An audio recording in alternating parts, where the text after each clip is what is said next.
promise me, Vera, you'll never set foot on that worthless dirt in Oregon. The words still echoed in my mind 3 months after the heart attack stole Garrett from our quiet Minneapolis life, leaving me to discover that my husband had been hiding something far more complex than his contemptuous dismissals of my foolish romantic notions about visiting his family's abandoned farm. Now I sat in probate attorney Mitchell Crane's mahogany-paneled office, staring at documents that transformed those harsh words into the foundation of an elaborate deception that had shaped our entire 16-year marriage. The will spread across the polished conference table like pieces of a puzzle I'd never known existed. Moonrise Hollow Farm, 847 acres of Oregon wilderness I'd never seen, was mine. But the inheritance came wrapped in restrictions so ironclad they felt more like a prison sentence than a gift. Cannot sell for 25 years. Cannot lease mineral rights to any commercial entity. Cannot allow industrial development of any kind on the property. Cannot grant access to geological survey teams without prior written consent from the Cascadia Environmental Trust, an organization that apparently didn't exist in any legal database I could locate. Mitchell adjusted his wire-rimmed glasses and cleared his throat with the practiced diplomacy of a man who delivered countless uncomfortable truths to grieving families. Mrs. Holloway, I must confess that your husband's final directives are among the most restrictive I've encountered in 30 years of estate law. He was quite specific about these limitations, almost obsessively so, according to my notes, from our final meeting in February. The February meeting I'd known nothing about, scheduled during one of Garrett's mysterious consulting trips that had become increasingly frequent in his final year. Those trips that always seemed to coincide with reports of seismic activity in rural mining areas, trips that returned him home with soil samples under his fingernails and geological survey maps folded in his jacket pockets. Details that had seemed quirky at the time, but now felt like breadcrumbs, leading toward a truth I wasn't sure I wanted to follow. He mentioned family complications regarding the property, Mitchell continued, shuffling through a thick folder marked Confidential G. Holloway Estate. Said there would likely be challenges to these provisions, particularly from his brother Camden. Something about competing interests that could become legally complex if not properly managed. Before I could respond, the conference room door opened with the sharp authority of people accustomed to making dramatic entrances. Cordelia Holloway, Garrett's 73-year-old mother, swept into the room with the commanding presence that had always made me feel like an inadequate intruder in her family's carefully curated legacy. Her silver hair was pulled into a severe chignon that matched her disapproving expression, and her Chanel suite suggested she dressed for battle rather than a routine legal proceeding. Behind her strode Camden Holloway, Garrett's older brother, carrying the same strong jawline and piercing blue eyes that had first attracted me to my husband 2 decades earlier. But where Garrett had possessed quiet intensity, tempered by genuine warmth, Camden radiated the aggressive confidence of someone who viewed every interaction as a negotiation to be won. His mining company business cards were already scattered across the conference table like territorial markers, announcing his presence before he'd spoken a single word. "Vera, darling," Cordelia began, her voice dripping with the condescending sweetness she reserved for people she considered temporary obstacles. "I'm so sorry we couldn't attend the funeral. Camden was closing a critical acquisition in Montana, and I simply couldn't travel alone at my age." Her embrace felt like a performance designed for Mitchell's benefit, rather than genuine comfort, lasting exactly long enough to establish familial concern without suggesting actual affection. Camden didn't bother with pleasantries. He pulled out the chair directly across from me, his movements deliberate and territorial, as he opened a leather portfolio containing documents I hadn't seen before. "Mitchell, I assume you've explained the complications regarding Garrett's mental state during his final months. My brother had become increasingly paranoid about environmental concerns, creating irrational legal obstacles that contradict basic economic common sense. The accusation hit me like a physical blow. Garrett paranoid? The man who'd methodically researched every major purchase for months, who'd planned our finances with engineering precision, who'd approached every decision with careful analysis of long-term consequences. Camden's characterization felt like he was describing a stranger rather than the husband I'd shared a bed with for 16 years. I have documentation, Camden continued, sliding a manila envelope toward Mitchell, from neighbors and colleagues who witnessed Garrett's increasingly erratic behavior, his obsessive secrecy about family property, his refusal to discuss reasonable development options, his conspiracy theories regarding mining companies that wanted to help maximize the land's potential. Mitchell accepted the envelope with professional neutrality, but I caught the slight frown that crossed his features as he scanned the contents. Medical records, neighbor testimonies, employment evaluations that painted a picture of mental deterioration I'd never witnessed firsthand. Either Camden had manufactured an elaborate fiction, or I'd been living with a man whose inner life was completely hidden from me. This is exactly the kind of sentimental nonsense Garrett would pull, Camden added, gesturing dismissively at the will's restrictions. Vera doesn't understand what she's inherited, or why it needs to be protected from her own ignorance about agricultural land management and mineral rights development. The casual cruelty of his words stirred something protective within me, an anger that cut through the grief-induced numbness that had clouded my judgment since Garrett's death. If you've ever wondered why someone would fight so hard to keep family from inheriting wealth, hit that like button and subscribe. Because what I discovered next challenged everything I thought I knew about the man I'd married for 16 years. Perhaps, I said, surprising myself with the steadiness in my voice, you could explain what exactly I need to be protected from. The will mentions mineral rights and development restrictions, but I still don't understand why abandoned farmland requires such elaborate legal protections. Camden and Cordelia exchanged a glance, loaded with unspoken communication, the kind of silent conversation that excluded outsiders from family secrets. Camden leaned forward, his expression shifting from dismissive to calculatingly sympathetic. Vera, sweetheart, we've had the property assessed by independent geological consultants. The surveys indicate that Moonrise Hollow sits on significant rare earth mineral deposits, neodymium and europium specifically. Conservative estimates suggest approximately $47 million worth of extractable materials beneath soil that's been generating nothing but property taxes for 3 generations. The number hung in the air between us like a challenge. $47 million. More money than I could conceptualize. Buried beneath land that Garrett had forbidden me to visit while dismissing it as worthless dirt whenever I'd expressed curiosity about his family's agricultural heritage. Garrett was clearly unwell during his final months, Camden continued, his voice smooth with practiced persuasion.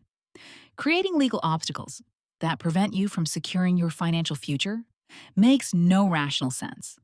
The restrictions he's imposed will trap you in property ownership that generates expenses without income, while preventing access to resources that could transform your life.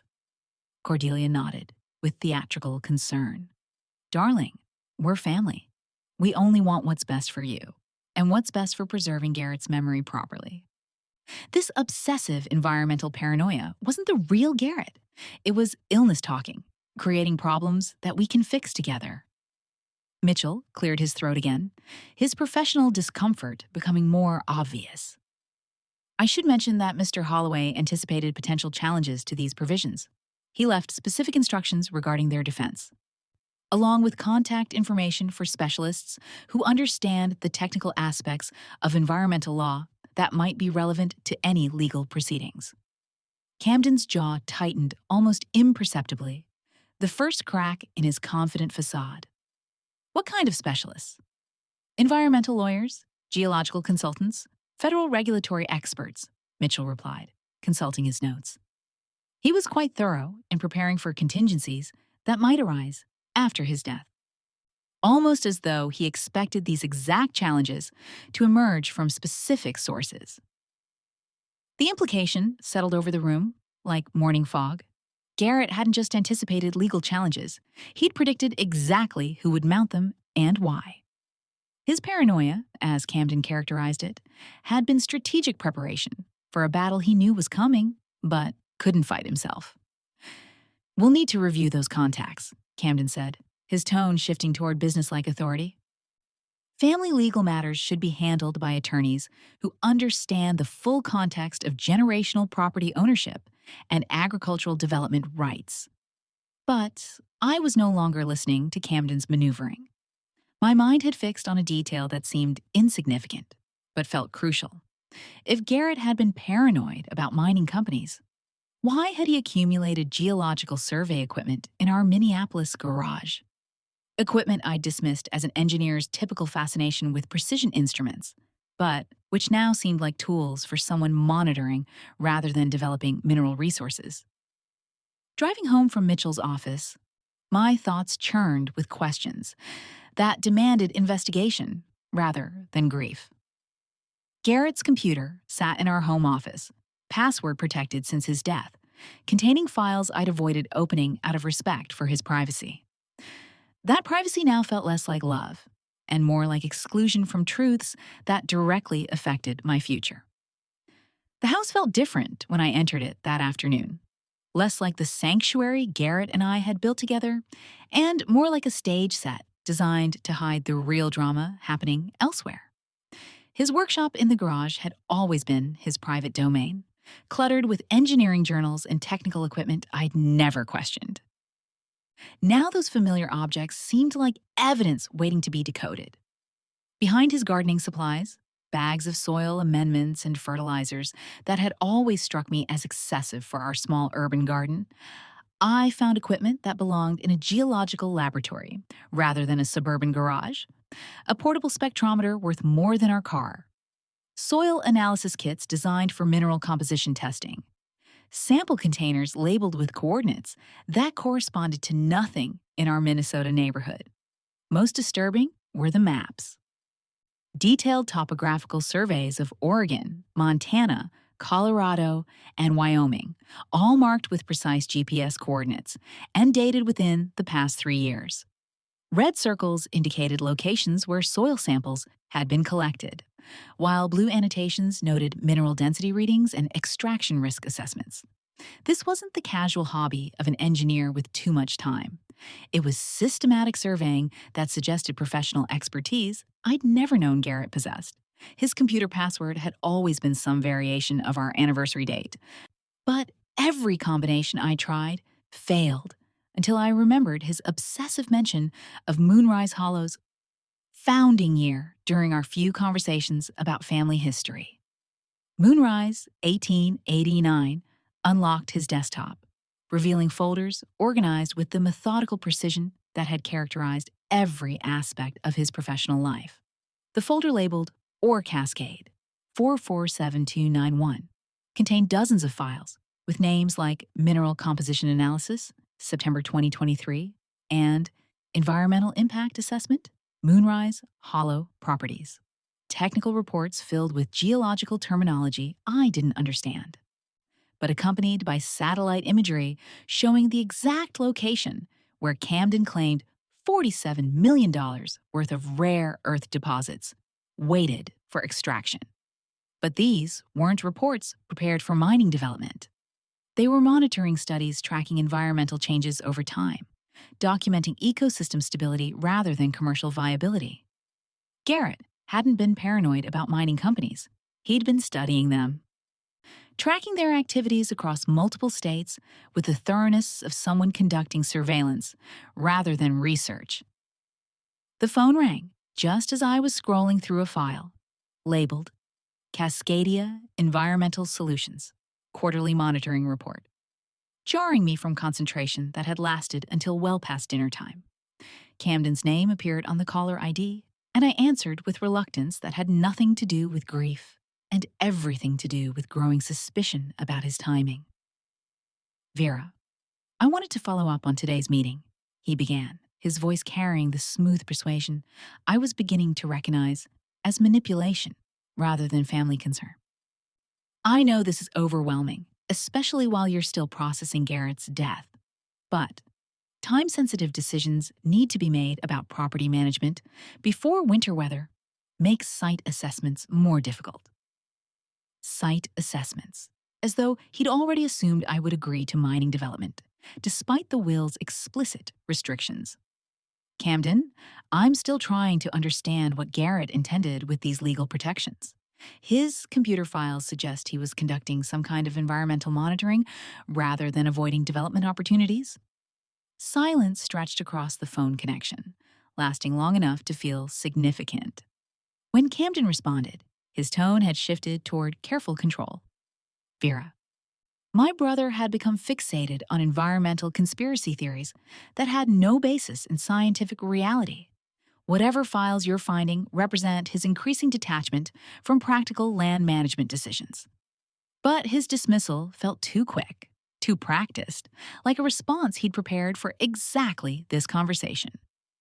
He was in contact with geological consultants and environmental specialists, I continued, testing his reaction. People who apparently understood the technical aspects of mineral rights and extraction impacts.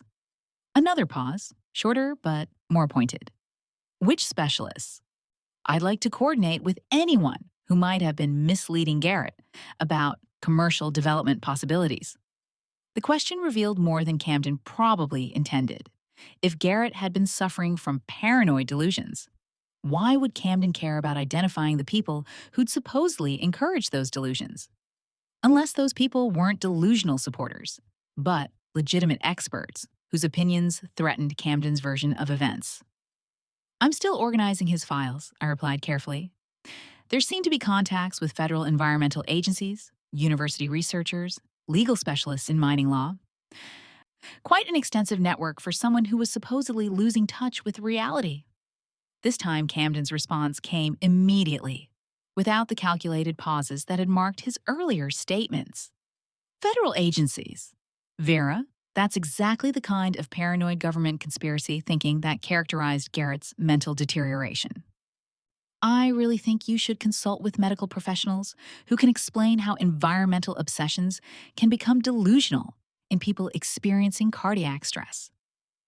But his eagerness to medicalize Garrett's activities only strengthened my growing conviction that my husband had been protecting something valuable rather than hiding something shameful. Environmental agencies don't maintain correspondence with delusional civilians. They respond to legitimate research and documented concerns that require professional expertise to evaluate. After ending the call, I returned to Garrett's files with new purpose. The folder labeled Legal Protections, Phase 1 Implementation, contained documents that revealed the scope of his environmental work. Letters from the Environmental Protection Agency acknowledging receipt of monitoring reports, correspondence with university geology departments requesting verification of mineral survey data, contract agreements with legal firms specializing in conservation easements and environmental protection law. Most revealing was a letter from someone named Elena Rodriguez at Pacific Northwest Environmental Law, dated just 6 weeks before Garrett's death.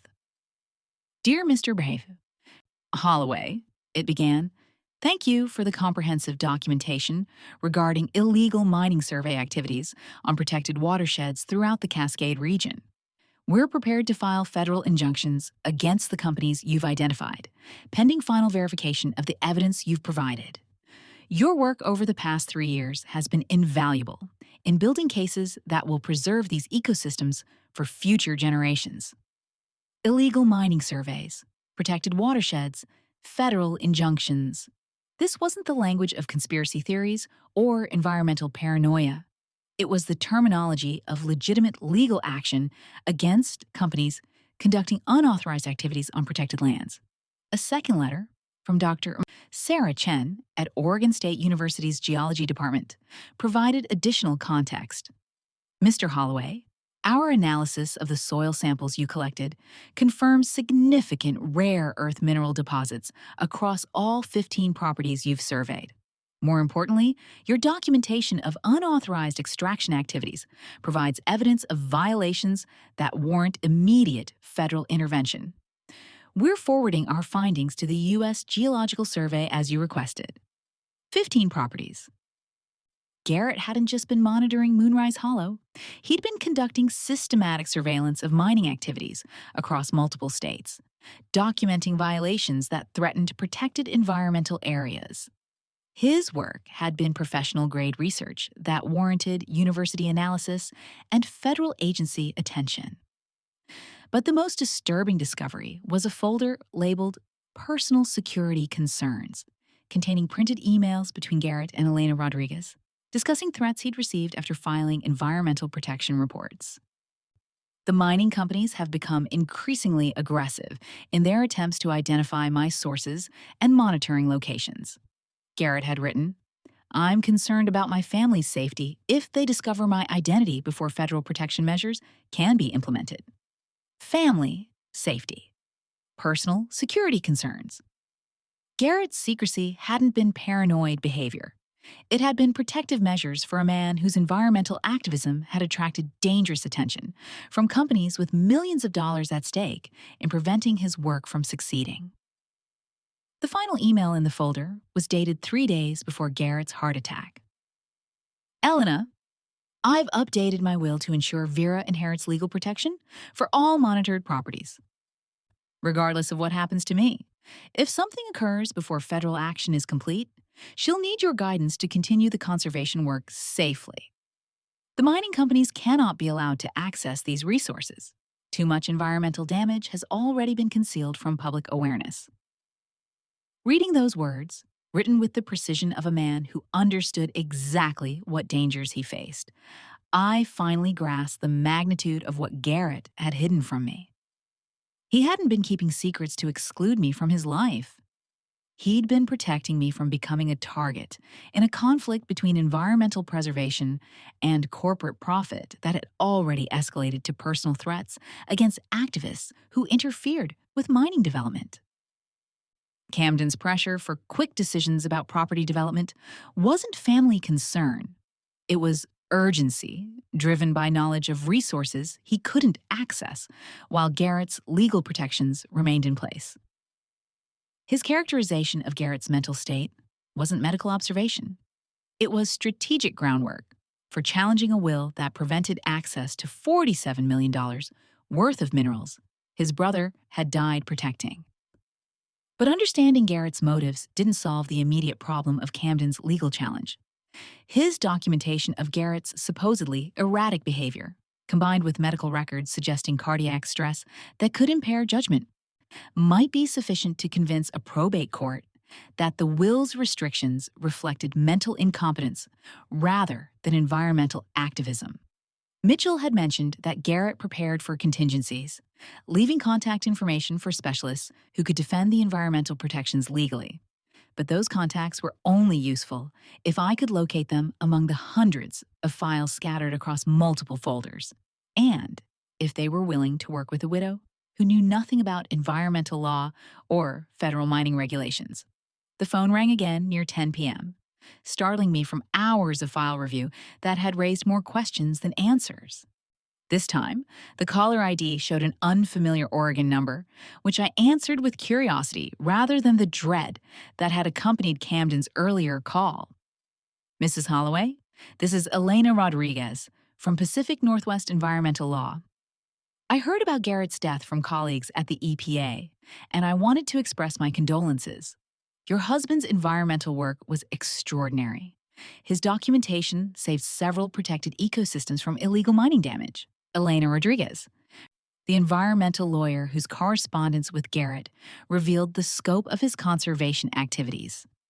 Tell me in the comments, have you ever discovered someone you loved was living a completely secret life? Because I was about to learn that Garrett's deception was far more complex than I could have imagined. Elena, I said, relief flooding through me at finally speaking with someone who understood what Garrett had actually been doing. I've been reading through his files, trying to understand the legal protections he established. His brother Camden is challenging the will, claiming Garrett was mentally incompetent when he created these restrictions. I was afraid something like this might happen, Elena replied, her voice carrying the controlled anger of someone who dealt with similar challenges before. Garrett warned me that his family had connections to mining companies that would pressure any heirs to allow resource extraction. That's why he was so careful about building legal protections that couldn't be easily challenged. Camden claims the property contains $47 million worth of rare earth minerals, I continued. He says Garrett's restrictions prevent me from accessing resources that could secure my financial future. Elena's laugh was sharp and bitter. 47 million is probably a conservative estimate. Our geological surveys suggest the deposits could be worth significantly more with current market prices for neodymium and europium. But Garrett understood something your brother-in-law chooses to ignore. Once those minerals are extracted, the environmental damage is permanent and irreversible. What kind of damage? Rare earth mining requires chemical processes that contaminate groundwater for decades. The Moonrise Hollow watershed supplies drinking water for 3 rural communities downstream from the property. Mining operations would destroy that water source permanently, while generating toxic waste that requires expensive cleanup for generations. The environmental stakes suddenly became personal. Garrett hadn't just been protecting abstract ecosystems. He'd been preserving drinking water for communities that would suffer permanent damage if mining companies gained access to the property. Camden has hired a probate specialist named Maxine Cross, I explained.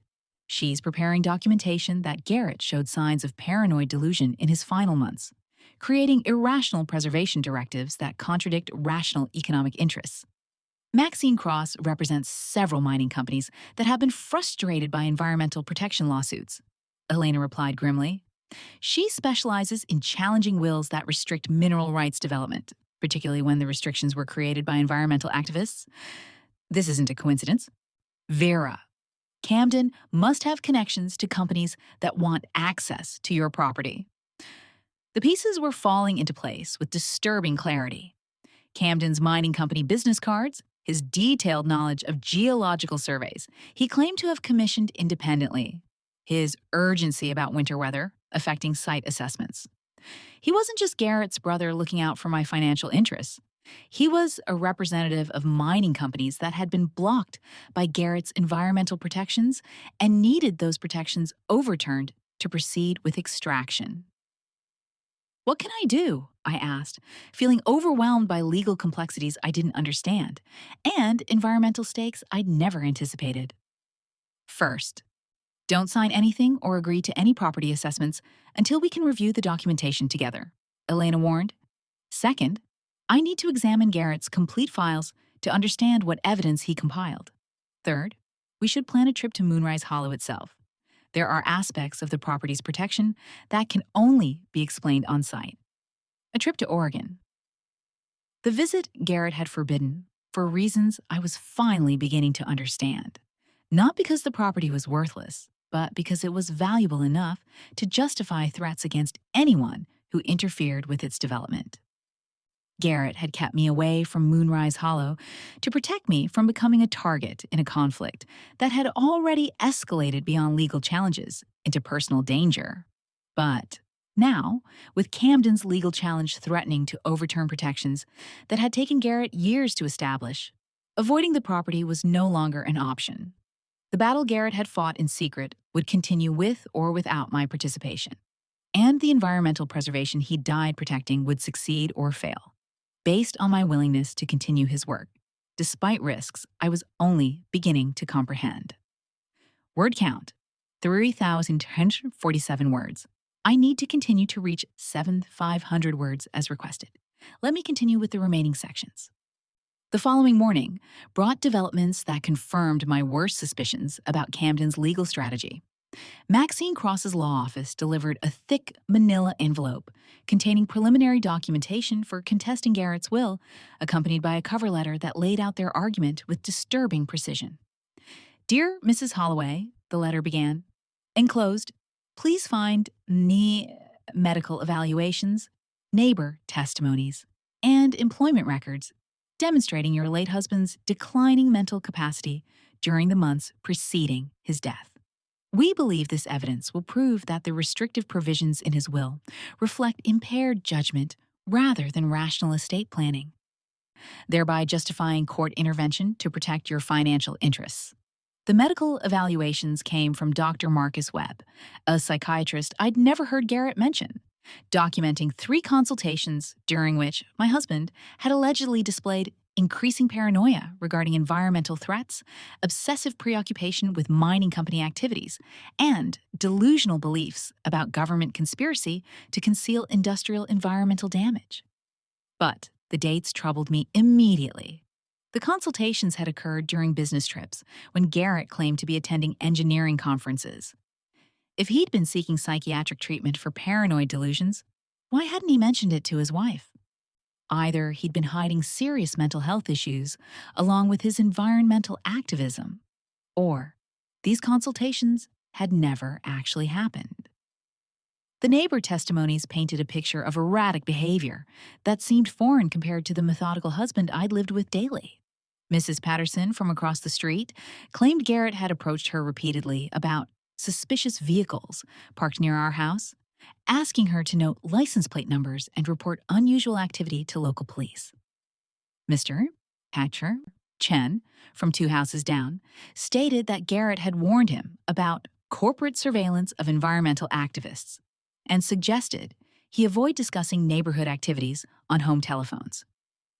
Most damaging was testimony from Garrett's supervisor at Morrison Engineering, stating that Garrett's work performance had become increasingly unreliable during his final 6 months, with frequent absences for unexplained consultations and declining attention to project deadlines. Mr. Holloway seemed distracted by external concerns that interfered with his professional responsibilities, the evaluation concluded. His colleagues noted behavioral changes consistent with someone experiencing significant psychological stress. Yet none of these testimonies addressed the technical sophistication of Garrett's environmental monitoring work or the professional acknowledgement his research had received from federal agencies and universities. Either everyone who'd interacted with Garrett professionally had failed to notice his supposed mental deterioration, or these testimonies reflected selective reporting designed to support a predetermined conclusion. Elena Rodriguez called that afternoon with news that added another layer of complexity to Camden's legal challenge. "I've been reviewing the testimonies Maxine Cross compiled," she explained. And several of the incidents described match documented harassment tactics used against environmental activists by companies seeking to discredit their research. What kind of harassment? Surveillance designed to appear threatening, followed by psychiatric evaluations that characterize normal security concerns as paranoid delusions, Elena replied. The companies identify activists through their monitoring activities, then create evidence of mental instability that can be used to challenge any legal actions or property restrictions the activists have established. The implications were chilling. If Camden's mining company connections had identified Garrett as the source of environmental protection reports, they could have orchestrated a systematic campaign to establish evidence of mental incompetence that would support future legal challenges to his conservation work. The psychiatric consultations with Dr. Webb are particularly suspicious, Elena continued. He's provided similar evaluations for other environmental activists whose property restrictions have been challenged by mining companies. Always the same diagnoses: environmental paranoia, delusional government conspiracy theories, impaired judgment regarding land use decisions. So the medical records might be fabricated, not fabricated, but potentially coerced. The companies arrange for activists to be approached by people claiming to represent government environmental agencies, requesting meetings to discuss their monitoring reports.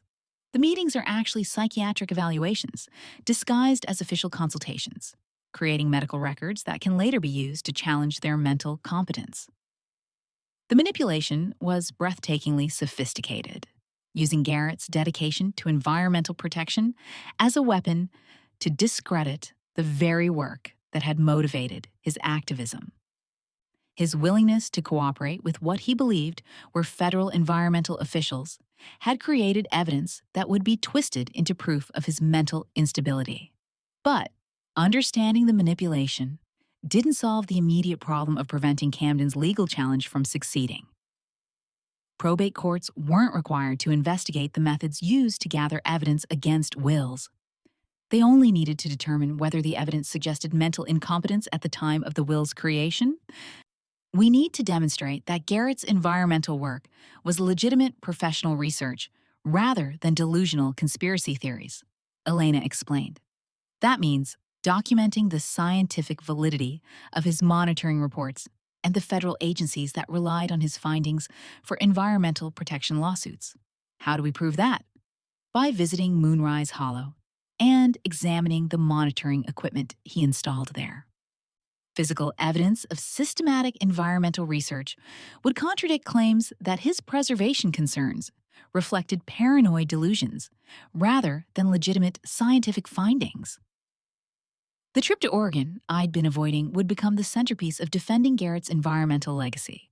But traveling to property that had already attracted dangerous attention from mining companies felt like stepping directly into the conflict that had cost my husband his life. Elena must have sensed my hesitation.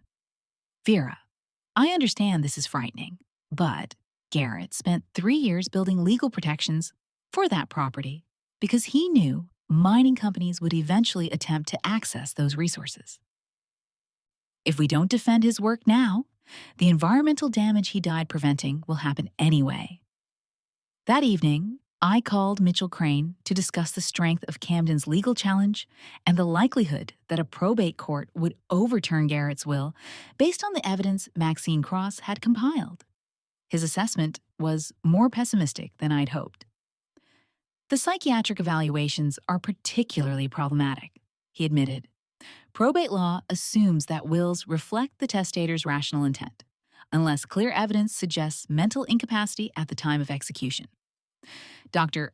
Webb's documentation of paranoid delusions, combined with testimony about erratic behavior from neighbors and colleagues, could convince a judge that the environmental restrictions reflect impaired judgment rather than legitimate conservation concerns. Even if we can prove the environmental work was scientifically valid, environmental activism, however legitimate, can be characterized as obsessive behavior if it interfered with normal family and professional responsibilities, Mitchell replied. The court isn't required to evaluate the scientific merit of Garrett's research, only whether his preoccupation with environmental issues had become pathological enough to impair his decision-making capacity. The legal framework favored Camden's challenge because it reduced Garrett's sophisticated environmental activism to a question of mental health rather than scientific validity or ethical commitment. Protecting $47 million worth of rare earth minerals from extraction that would damage drinking water for 3 communities could be dismissed as obsessive delusion if presented through the lens of psychiatric evaluation rather than environmental impact assessment. What are our options? We need evidence that contradicts the mental incompetence narrative, Mitchell explained. Documentation that Garrett's environmental work was recognized and utilized by legitimate professional organizations.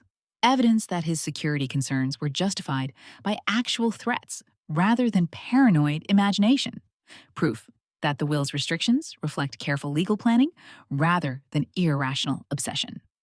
Evidence that could only be gathered by visiting the property Garrett had forbidden me to see, examining the monitoring equipment he'd installed there, and contacting the federal agencies and university researchers who'd relied on his environmental documentation. The next morning brought a call from Silas Murphy, the property caretaker Garrett had hired without ever mentioning to me. His gravelly voice carried the careful authority of someone accustomed to managing complex responsibilities without supervision. Mrs. Holloway, I heard about Mr. Garrett's passing from folks at the county extension office. He was a good man, real dedicated to protecting that land properly. I wanted to let you know the monitoring station is still running fine, collecting data like he set it up to do. Monitoring station. Another aspect of Garrett's environmental work that contradicted claims of paranoid delusion. Silas. I don't understand what kind of monitoring my husband was doing at the property. Water quality testing, soil composition tracking, air purity measurements, Silas replied. Whole setup runs on solar power, sends data automatically to those university labs he was working with. Been operating for near 3 years now, Never missed a reading? 3 years of systematic environmental data collection suggested scientific research rather than obsessive delusion. Are you aware that my husband's brother is challenging the will, claiming the property restrictions reflect mental incompetence? Silas snorted with obvious contempt. Camden Holloway's been sniffing around that property for months, bringing folks with mining company logos on their trucks to look at the mineral deposits. Mr. Garrett was real worried about them getting access before the legal protections were solid. So, Camden's interest in the property predated Garrett's death, contradicting his claims that the mineral surveys were recent discoveries that justified overturning irrational preservation restrictions. His familiarity with geological assessments and mining company connections suggested long-term planning rather than sudden concern for my financial welfare. Silas, would you be willing to testify about the monitoring equipment and my husband's environmental research activities if we need to defend the will in court? Absolutely, ma'am. Mr. Garrett's work was professional-grade science, not crazy conspiracy theories like some folks been claiming. That monitoring station generates more environmental data than most government agencies collect about protected watersheds. Professional-grade science, government-quality data collection, evidence that supported Elena's argument that Garrett's environmental activism represented legitimate research rather than delusional paranoia. But as I prepared for the trip to Oregon that would either validate or destroy Garrett's environmental legacy, I couldn't shake the feeling that discovering the truth about his secret life would force me to confront dangers he'd spent 3 years trying to protect me from experiencing.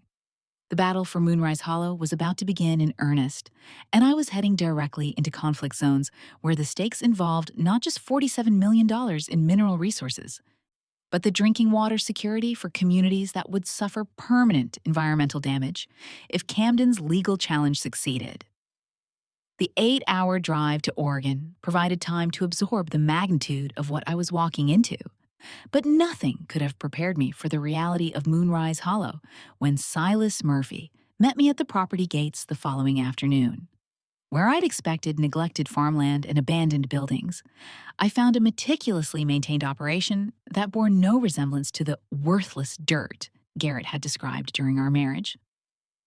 Solar panels covered the barn roof with professional installation precision, their black surfaces angled to capture optimal sunlight exposure across seasons.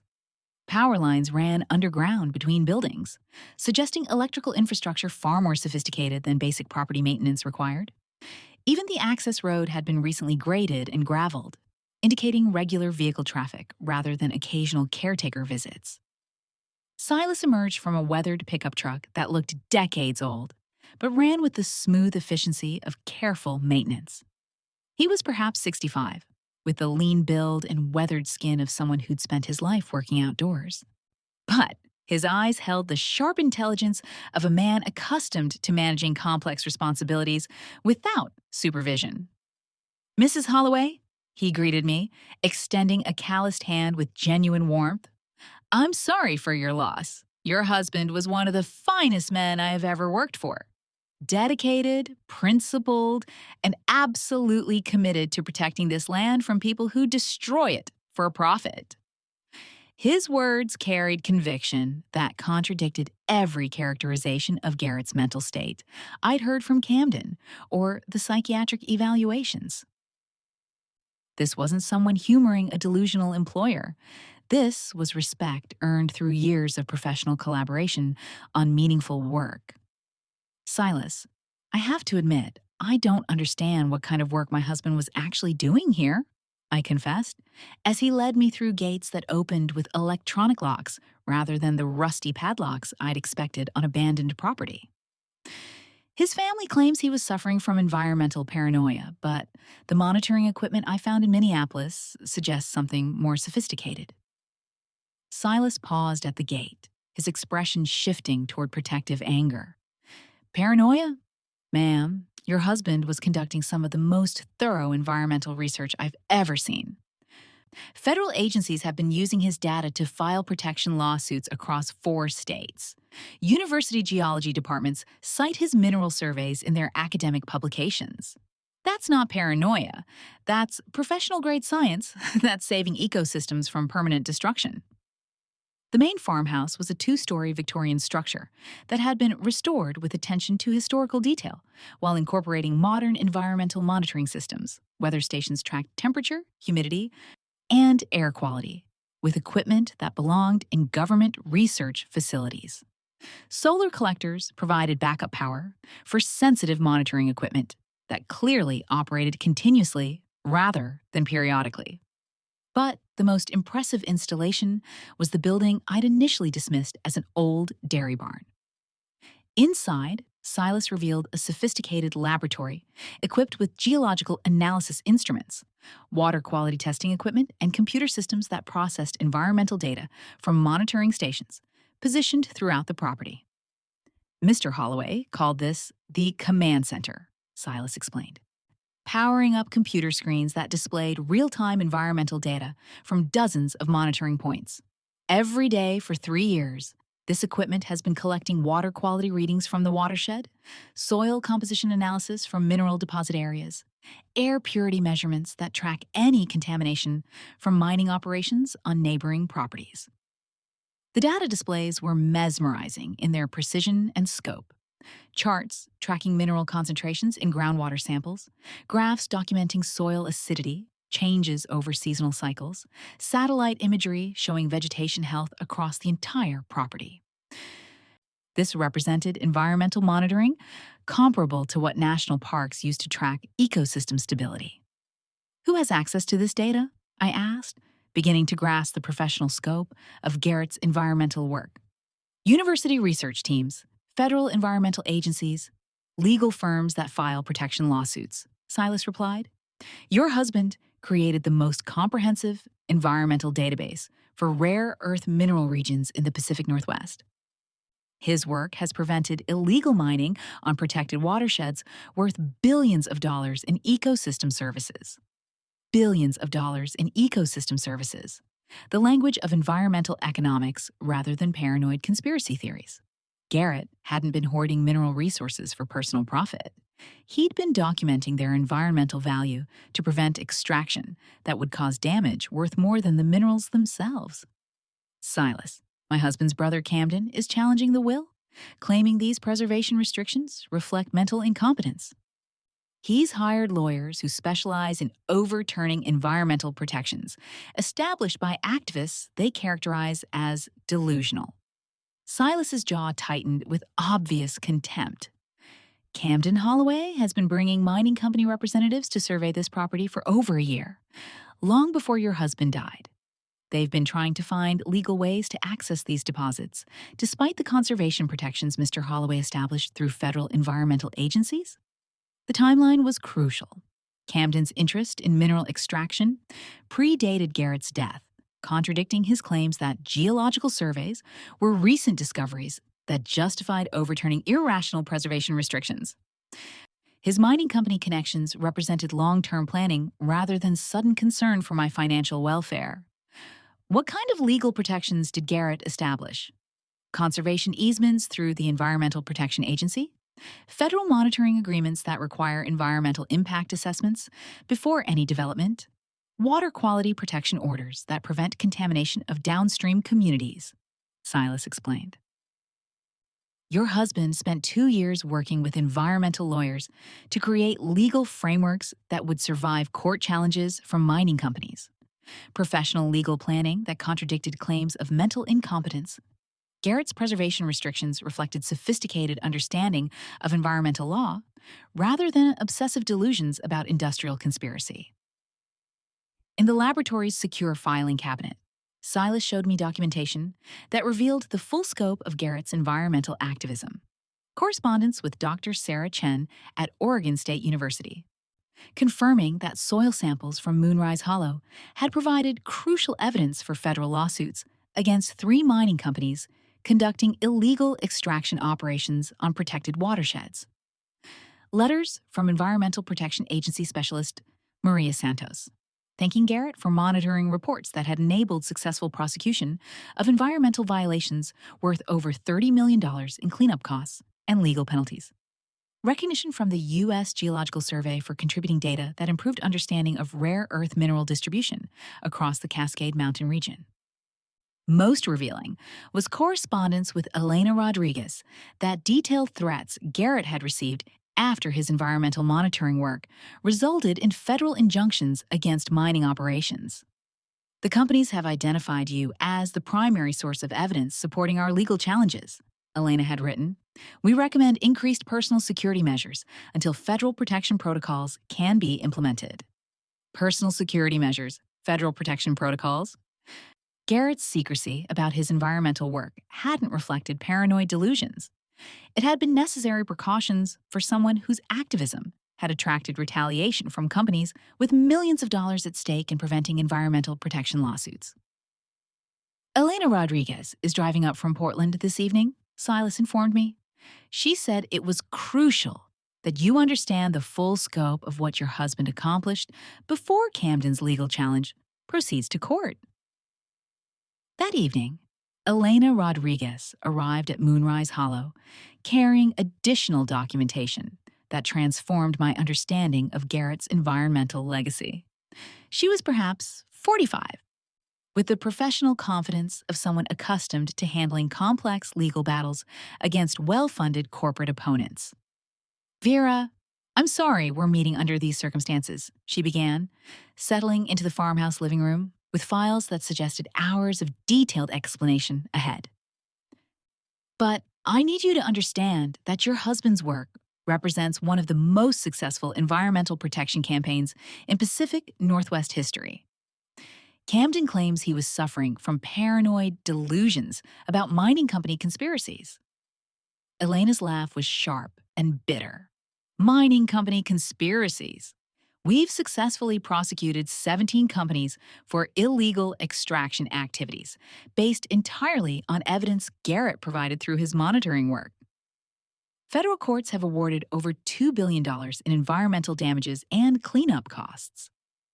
That's not conspiracy theory. That's legal victory, based on systematic documentation of environmental crimes. $2 billion in successful environmental litigation. Professional recognition from federal agencies and universities. Legal victories that preserved protected ecosystems from permanent industrial damage. This represented environmental activism of national significance rather than local obsession with family property. Your husband didn't just monitor Moonrise Hollow, Elena continued, spreading maps across the coffee table that showed the geographic scope of Garrett's conservation work. He identified and protected rare earth deposits across 12 states, creating legal frameworks that prevent extraction on environmentally sensitive areas throughout the western United States. The maps revealed a network of protected properties extending from Montana to Nevada, all containing significant mineral deposits that remained legally inaccessible to mining companies because of conservation protections Garrett had established through federal environmental agencies. Each property was marked with data about mineral values, ecosystem services, and communities that would suffer environmental damage if extraction were permitted. This is Cascadia Environmental Solutions, Elena explained, showing me corporate registration documents for the company that had appeared in Garrett's bank records. Your husband's legitimate environmental consulting firm, registered under layers of legal protection to prevent mining companies from identifying him as the source of monitoring reports that supported our litigation. Cascadia. Environmental Solutions existed as a sophisticated corporate structure designed to enable environmental activism while protecting activists from retaliation. Far from being a fictional entity that suggested delusional behavior, it represented professional-grade legal planning that had enabled successful environmental protection work across multiple states. The psychiatric evaluations Dr. Webb conducted were part of a coordinated campaign to discredit environmental activists whose work threatened mining company profits, Elena continued. We've seen identical tactics used against other activists whose monitoring reports resulted in successful federal litigation. So, the medical records showing Garrett's mental deterioration were fabricated? Not fabricated, but coerced through deceptive practices, Elena explained. Mining companies hire corporate investigators to identify environmental activists through their monitoring activities, then arrange for the activists to be approached by people claiming to represent federal environmental agencies, requesting meetings to discuss their research. The manipulation was breathtakingly sophisticated, using Garrett's dedication to environmental protection as a weapon to create medical documentation that could later be used to discredit his conservation work. His willingness to meet with supposed federal environmental officials had generated psychiatric evaluations that portrayed his legitimate security concerns as paranoid delusions. We need to contact the federal agencies that relied on Garrett's monitoring reports, Elena continued. Their testimony about the professional quality of his environmental research would contradict claims that his preservation concerns reflected mental incompetence rather than legitimate scientific findings. The following morning brought a call from EPA Specialist Agent Maria Santos, who arrived at Moonrise Hollow with federal documentation that definitively established Garrett's status as a protected environmental informant whose work had enabled successful prosecution of illegal mining operations across the western United States. Mr. Holloway was one of our most valuable sources for documenting environmental crimes in remote areas where federal agencies lack regular monitoring presence, Agent Santos explained, reviewing files that documented 3 years of collaboration between Garrett and federal environmental protection efforts. His monitoring reports provided evidence that resulted in criminal prosecution of mining companies, civil penalties worth hundreds of millions of dollars, and permanent protection for ecosystems that house endangered species. Criminal prosecution, hundreds of millions in civil penalties. Endangered species protection. This represented environmental activism that had achieved measurable success in preventing industrial damage to protected natural areas. Agent Santos, my husband's family is challenging his will, claiming his environmental work reflected paranoid delusions rather than legitimate conservation concerns, I explained. They've hired lawyers who specialize in overturning environmental protections by characterizing activists as mentally incompetent. Agent Santos's expression hardened with obvious anger. Mrs. Holloway, your husband's mental competence was never in question during our 3-year collaboration. His environmental monitoring work demonstrated technical sophistication that exceeded what most government agencies achieve with significantly larger budgets and personnel. She opened her briefcase and withdrew federal documentation that established the scope of Garrett's environmental contributions. Letters of commendation from the Environmental Protection Agency, recognition from the U.S. Geological Survey for advancing scientific understanding of rare earth mineral distribution, acknowledgement from the Fish and Wildlife Service for protecting habitats that house endangered species. Your husband's work prevented illegal mining operations worth over $2 billion, while preserving ecosystems that provide drinking water for hundreds of thousands of people across 4 states, Agent Santos continued. Federal agencies considered him a protected informant whose safety was a national security concern because of the value his environmental monitoring provided. National security concern, protected informant status. Federal recognition for environmental work that prevented billions of dollars in illegal mining operations. This represented collaboration between Garrett and the highest levels of federal environmental protection agencies. What about the psychiatric evaluations that claim he was suffering from environmental paranoia? Dr. Marcus Webb has provided similar evaluations for other environmental activists whose work threatened mining company profits. Agent Santos replied grimly, "The FBI is investigating his role in systematic efforts to discredit environmental informants through fabricated psychiatric assessments that characterize legitimate security concerns as mental illness." FBI investigation. Systematic efforts to discredit environmental informants.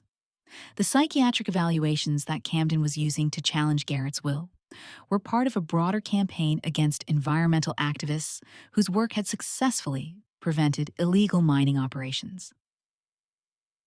We're prepared to testify on your husband's behalf if this will challenge proceeds to court, Agent Santos continued. Federal agencies will not allow environmental informants to be discredited posthumously by the same companies whose illegal activities they helped expose. That afternoon brought the confrontation I'd been dreading, but knew was inevitable. Camden arrived at Moonrise Hollow with Maxine Cross and a man I didn't recognize. Tall, silver-haired, wearing an expensive suit that suggested corporate authority rather than legal practice. Vera, I'm disappointed that you chose to travel here, despite legal advice that property visits could complicate probate proceedings, Camden began, his tone carrying the patronizing concern I was learning to recognize as manipulation.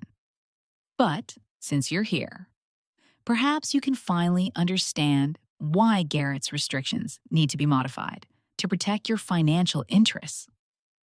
The man in the expensive suit stepped forward, extending a hand with practiced corporate confidence. Mrs. Holloway, I'm Bronson Vale, CEO of Western Resource Development.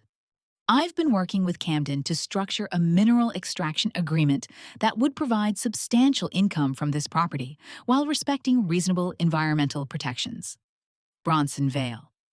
The name appeared in Garrett's files as one of the mining executives whose illegal extraction activities had been documented through environmental monitoring work. His presence at Moonrise Hollow confirmed that Camden's interest in overturning the will was coordinated with mining companies that wanted access to protected mineral deposits. Mr. Vale, I understand your company has been prosecuted by federal agencies for illegal mining operations on protected watersheds, I replied, drawing on Elena's briefings about the legal cases Garrett's work had supported. Perhaps you could explain why I should consider agreements with companies that have demonstrated disregard for environmental law. Vale's corporate smile faltered slightly, but he recovered quickly. Mrs. Holloway, those legal challenges were based on environmental activism rather than legitimate scientific concerns. We've since implemented improved extraction methods that address any valid environmental issues while maximizing the economic potential of mineral resources. Environmental activism rather than legitimate scientific concerns. The same characterization Camden had used to dismiss Garrett's environmental work as paranoid delusions. These men were coordinating their approach to characterize systematic environmental protection as obsessive behavior that justified overturning legal restrictions. I've reviewed the monitoring data my husband collected, I continued, and consulted with federal environmental agencies about the ecosystem services this property provides. The environmental value exceeds the mineral extraction profits, particularly when long-term water quality impacts are calculated. Camden's expression shifted toward frustrated anger. Vera, you're repeating the same environmental conspiracy theories that characterized Garrett's mental deterioration. These ecosystem services calculations are inflated estimates designed to prevent reasonable development of valuable natural resources. Environmental conspiracy theories. Mental deterioration. Camden was using language from the psychiatric evaluations to dismiss environmental science that contradicted his mineral extraction plans. His dismissal of ecosystem services as conspiracy theories revealed ignorance of established environmental economics principles. Elena Rodriguez arrived at that moment, carrying federal documentation that would transform the confrontation from family dispute into legal battle with national implications. Agent Santos followed in a federal vehicle, accompanied by 2 additional EPA specialists whose presence suggested serious government involvement in protecting Garrett's environmental legacy. Mr. Vale, I believe you've been served with federal subpoenas regarding illegal mining operations that Mr. Holloway's monitoring work documented, Elena announced, presenting legal papers that caused Vale's corporate confidence to evaporate immediately. Federal prosecutors are interested in your coordination with Camden Holloway to overturn environmental protections through will challenges based on fabricated psychiatric evaluations. Federal subpoenas. Federal prosecutors. Camden and Vale's efforts to characterize Garrett's environmental work as mental illness had attracted federal investigation of their own activities. Agent Santos, EPA Environmental Protection Division. The federal agent introduced herself to Camden and Vale, her authority unmistakable. We're here to collect evidence related to ongoing investigations of illegal mining operations and systematic efforts to discredit environmental informants whose work has enabled successful federal prosecution of environmental crimes. Camden's face had gone pale as he realized that challenging Garrett's will had exposed his own connections to mining companies under federal investigation. "This is family property dispute," he protested weakly. "Federal agencies have no jurisdiction over probate matters." "Federal agencies have jurisdiction over environmental crimes," Agent Santos replied firmly, "including efforts to discredit protected informants through fabricated mental health evaluations and fraudulent will challenges designed to overturn environmental protections established through federal conservation programs." The legal framework had shifted dramatically. What Camden had presented as family concern about Garrett's mental competence was now a federal investigation of systematic efforts to discredit environmental informants whose work had prevented illegal mining operations worth billions of dollars. Maxine Cross attempted to maintain her legal authority despite the federal presence. These environmental claims are irrelevant to probate proceedings that focus solely on the testator's mental capacity at the time of will execution. The psychiatric evaluations stand as legitimate medical documentation of declining cognitive function. Elena responded by presenting federal documentation that destroyed the foundation of Cross's legal strategy. Dr. Marcus Webb is under FBI investigation for providing fabricated psychiatric evaluations designed to discredit environmental activists. His medical license has been suspended, pending resolution of federal charges related to conspiracy to defraud environmental protection programs. FBI investigation. Suspended medical license, federal charges. The psychiatric evaluations that formed the basis of Camden's will challenge were produced by a doctor under federal investigation for participating in systematic efforts to discredit environmental activists. Vail made one final attempt to control the situation through corporate intimidation. "Mrs. Holloway, you should understand that environmental activism carries significant personal and financial risks. Companies that depend on natural resource access have legitimate interests in preventing regulatory obstacles that threaten their operations and employment." But his threat only strengthened Agent Santos's federal authority. "Mr. Vail, that statement will be included in federal evidence documenting systematic intimidation of environmental informants. We have extensive documentation of your company's illegal extraction activities, based entirely on monitoring reports provided by Mr. Holloway over 3 years of collaboration with federal agencies." The confrontation ended with Camden and Vail receiving federal subpoenas, requiring their testimony in criminal investigations of illegal mining operations and systematic efforts to discredit environmental informants. Maxine Cross's legal challenge collapsed when the psychiatric evaluations she'd relied upon were revealed as products of systematic fraud under federal investigation. 3 weeks later, Multnomah County Probate Court validated Garrett's will while declaring him of exceptional mental competence based on the sophistication of environmental protection networks he'd established through collaboration with federal agencies and university research institutions. The court noted that preservation restrictions in the will reflected careful legal planning designed to protect environmental resources of national significance, rather than obsessive delusions about imaginary corporate threats. Camden faced federal charges for conspiracy to defraud environmental protection programs, while Bronson Vale's mining company was placed under federal investigation for illegal extraction activities, documented through Garrett's monitoring work. Their efforts to overturn environmental protections through fabricated claims of mental incompetence had exposed the very environmental crimes Garrett had spent 3 years documenting. Moonrise Hollow became the anchor property for the Garrett Holloway Conservation Trust, ensuring permanent protection for rare earth deposits throughout the western United States, while preserving ecosystems that provide drinking water for communities across 4 states.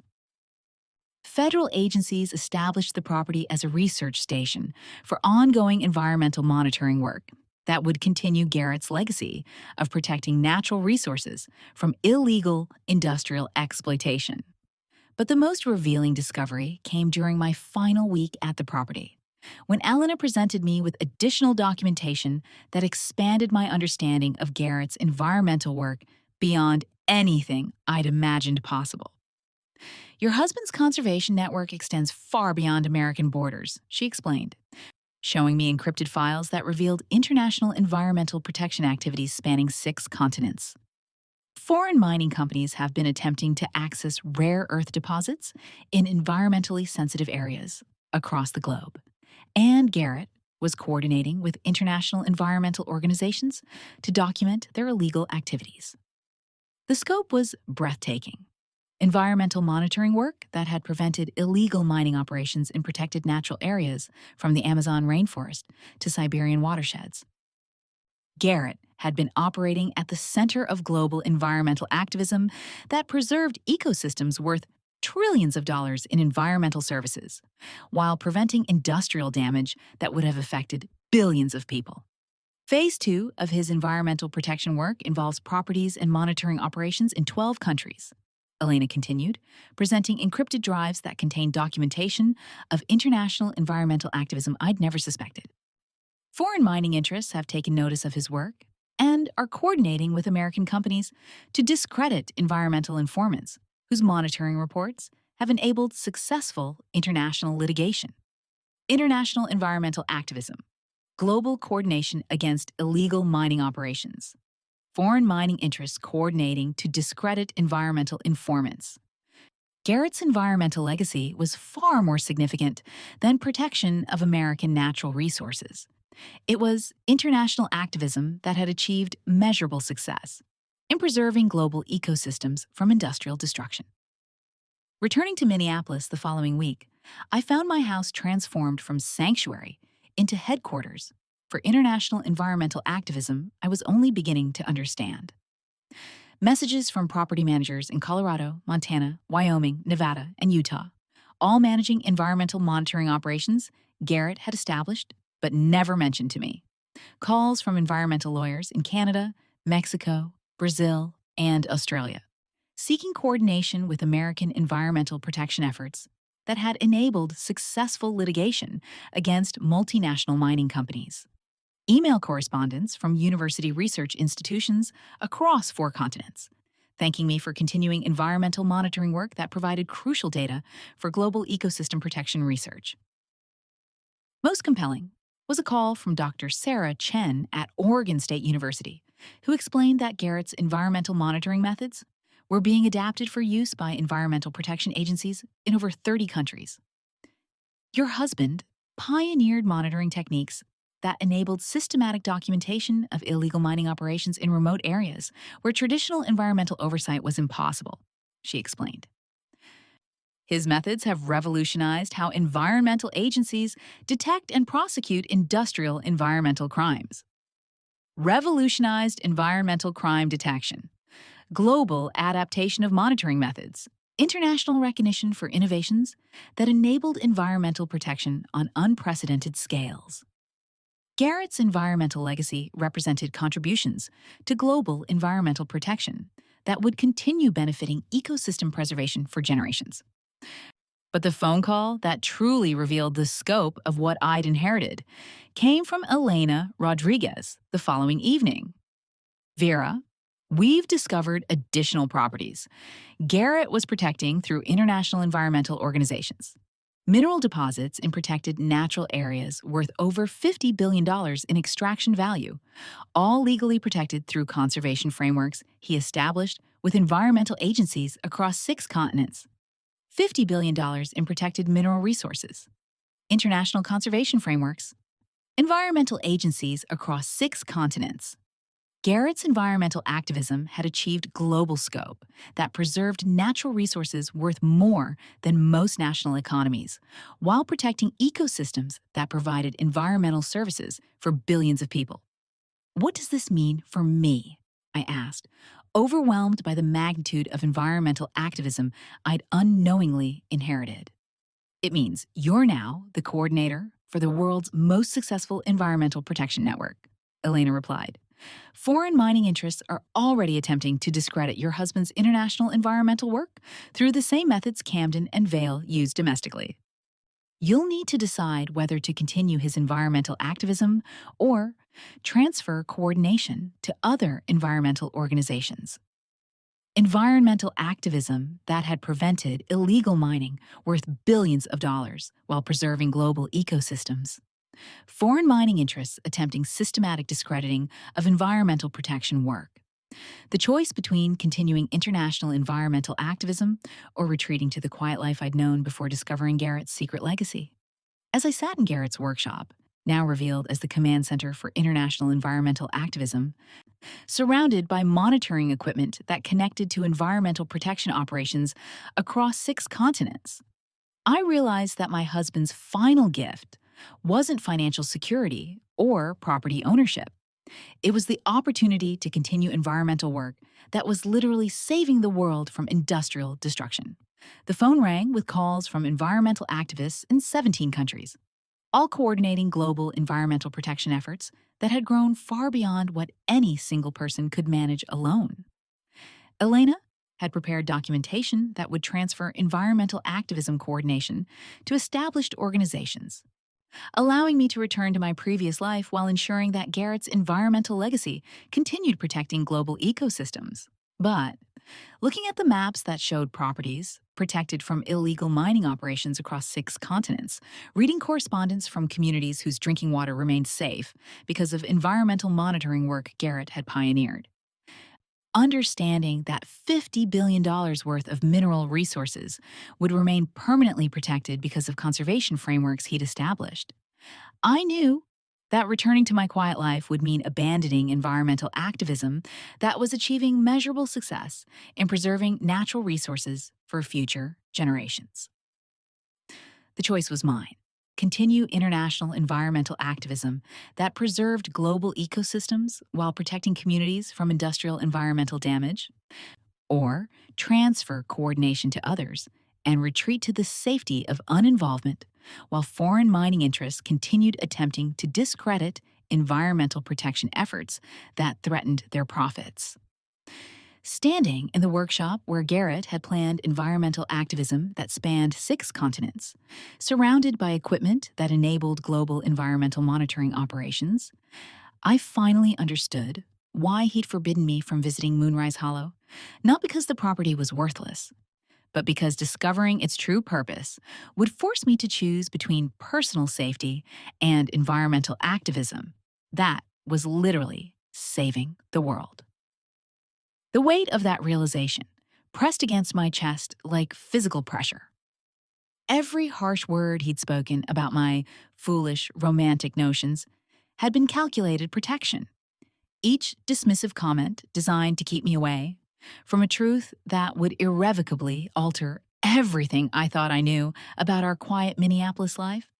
He'd spent 16 years loving me, while simultaneously shielding me from the dangerous reality of his secret war against environmental destruction.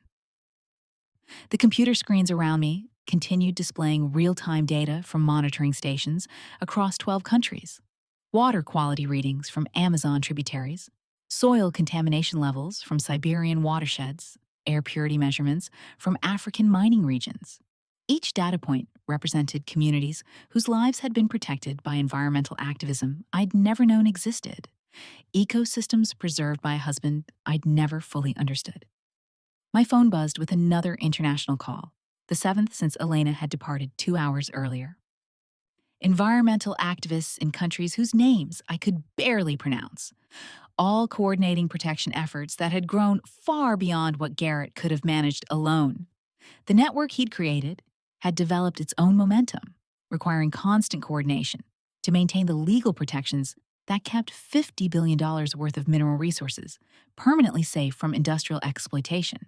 Elena's briefcase sat open on Garrett's desk, containing transfer documents that would shift coordination responsibilities to established environmental organizations with professional staff and institutional resources. Signing those papers would free me to return to my previous life, while ensuring that global environmental protection efforts continued without interruption. The responsible choice, the safe choice, the choice that honored Garrett's desire to protect me from dangers he'd spent years navigating alone. But across the workshop, Wall hung maps marking every protected property, every monitoring station, every community whose drinking water remained safe because of environmental activism that had required personal sacrifice from someone willing to accept the risks. Garrett had given his life to this work, not dramatically in a single moment, but gradually, through years of stress and secrecy that had ultimately stopped his heart at 51. The forbidden had become the essential. The secret had become the global. And I, Vera Castellano, librarian from Minneapolis, had become the inheritor of environmental activism that preserved ecosystems worth trillions of dollars while protecting billions of people from environmental damage that would have affected generations. Tomorrow would bring decisions about international environmental activism that extended far beyond anything Garrett could have accomplished alone. But tonight, as calls continued arriving from environmental activists across 6 continents, I knew that his environmental legacy would continue regardless of my choice. The question was whether I would have the courage to become worthy of the trust he'd placed in me.